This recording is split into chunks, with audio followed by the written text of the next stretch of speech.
Okay, any thoughts from the state in reaction? Mr. Wooten, this one's yours. Yes, Judge. Why don't we pick it up on that last point, because I know we've dived into some of this, not so much the safe harbor aspect of it in that argument, but the idea that the governor's office and the Secretary of State's office just didn't have jurisdiction. I know you've said that that's an issue of fact that needs to be proven, but isn't that also something that could be shown by as a matter of law potentially?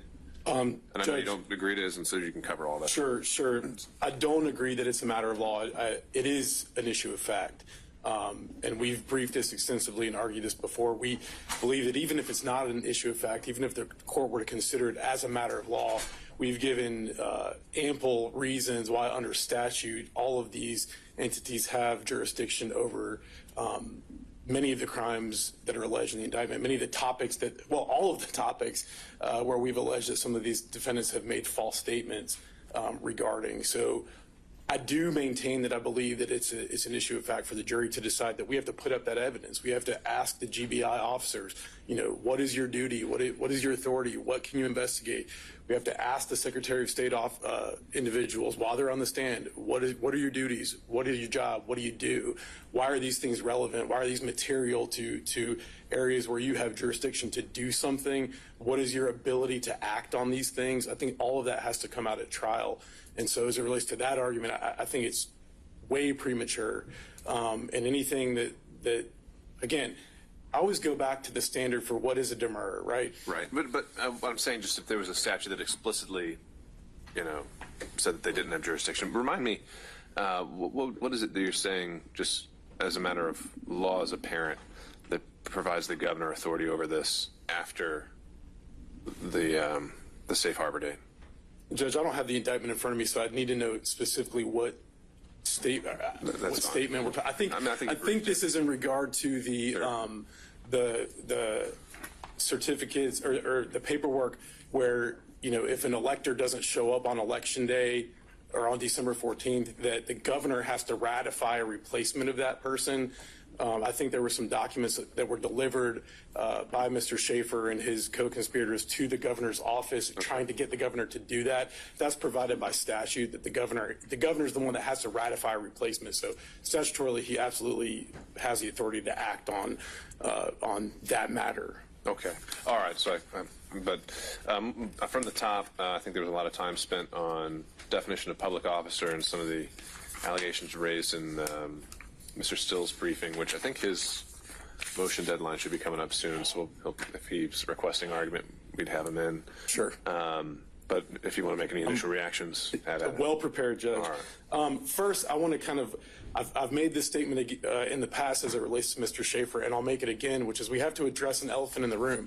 The elephant in the room is that Mr. Schaefer is in the 11th Circuit right now demanding to be recognized as a federal officer. So what are we? I mean, are we saying that this position of elector is an officer or isn't? I think they need to make up their mind there. But as it relates to, well, I've actually got quite a bit of ground to cover, and I'll kind of take it as it was raised by Mr. Gillen.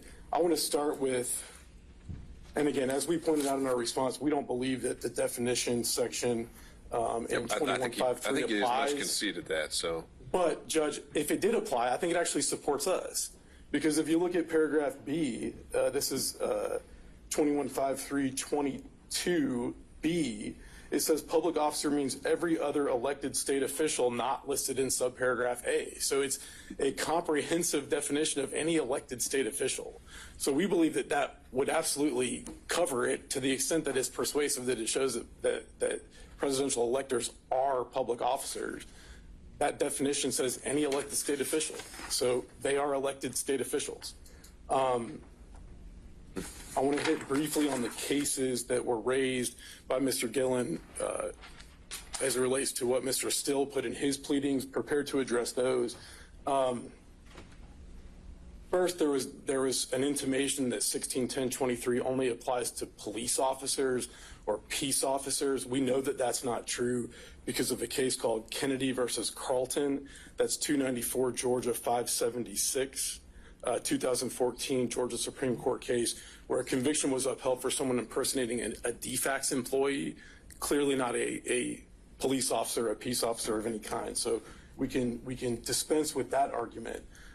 As it relates to the cases that Mr. Gillen referenced, the definition of public officer in other contexts, all of those cases deal with the definition of public officer in the context of a petition for quo warranto. I believe there's 3 cases that are referenced in Mr. Still's pleading. We're filing our response to that tomorrow, but I can kind of take them in turn. Mr. Gillen referenced this list of qualifications in the McDuffie case, tenure, emoluments, duties, etc. That's not the holding of McDuffie. So the way that the McDuffie case is structured is the Georgia Supreme Court says no one's ever definitively said what a public officer is in the context of quo warranto. Well, look, if you're about to file a response and Mr. Beaver may be requesting oral argument, why don't we just save it for when I've had a chance to read these cases and we can be more productive. Sure, I can skip those cases, but I did want to hit a few points, Judge, as it relates to the statutes that establish that presidential electors are public officers. First of all, the actual office itself is created by law. So it's created by the United States Constitution, Article 2, Section 1, Clause 2, and it's also created by OCGA 21-2-10 that actually establishes that there is an office of presidential elector in this state. They have duties that are established by law. Those are established both in the U.S. Constitution in the 12th Amendment, as well as at OCGA 21-2-11. By law, they're elected by the public, 21-2-10. And also there was a reference that they don't get a salary. That's actually not true. There's a compensation for presidential electors that is set forth by law at OCGA 21-2-13. Additionally, the election code itself refers to the office of presidential elector. It refers to it as an office. In 2 places in particular, 21-2-132A and 21-2-132E. And again, we again rely on those cases that Mr. Gillen discussed. Garrison versus the state, 276 Georgia App 243, 2005 case where someone was convicted for impersonating a federal agent, an unspecified federal agent, and that conviction was upheld by the Georgia Court of Appeals. Cert was denied by the Georgia Supreme Court.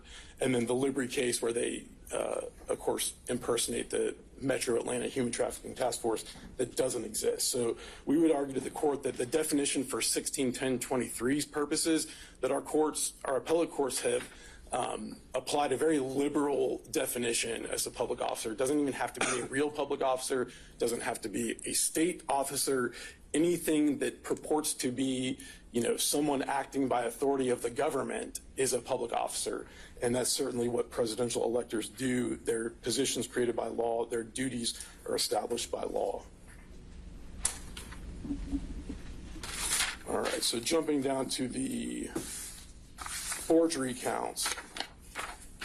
Again, elephant in the room.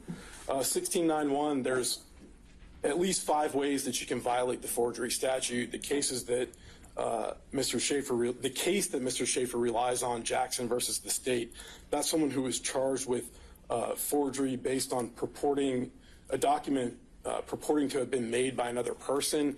We did not charge under that provision of 1691. We charged under the final provision, which is by authority of one who did not give such authority. Mr. Gillen says that we didn't object to looking at these, things in the record in other cases. Let me be clear for the record, we do object. That's the definition of going outside of the indictment. So we agree with the court that considering those things outside of the indictment absolutely transforms that into a speaking demur. It's void, it can't be granted. If you look at the counts, the forgery counts, they track exactly the forgery statute. Case law tells us that that's what's sufficient for a general demur. I don't know that there's anything else to say about those counts. As it relates to the false statements, again, addressed that at the very beginning, but I would point out that in Haley, where both the conviction was upheld and the indictment itself was approved of, the indictment said this on the false statements counts. It said that the defendant did knowingly and willfully make a false and fictitious statement and representation in a matter within the jurisdiction of the GBI, a governmental agency, by calling himself the Catch Me Killer and stating that he killed 16 people. It doesn't allege any of the things that Mr. Schaefer says in his pleadings that have to be alleged. They don't have to be alleged. Like they've done in other motions, defendant here is trying to add elements to this offense that just don't exist, trying to add pleading requirements that don't exist. And Haley tells us the case itself directly quotes the indictment. That indictment alleges far less than what we allege in our indictment, and they said that Georgia Supreme Court said that case is just fine. I don't think that Mr. Gillen addressed the filing false documents motion. I believe in the pleadings they state that those counts are flawed because they fail to allege that the filing of the false documents didn't succeed. Again, that's not a requirement in an attempt charge. And they also say that the counts don't say who actually attempted to place documents in a mailbox. The way that we've charged the count, we've charged all of those defendants individually and as persons concerned in the commission of a crime. And so it'll be for the jury to determine if all the defendants are liable for what one of their co-conspirators did. With that, I'll take any questions that the court might have. Thank you, Mr. Wooten. Thank you.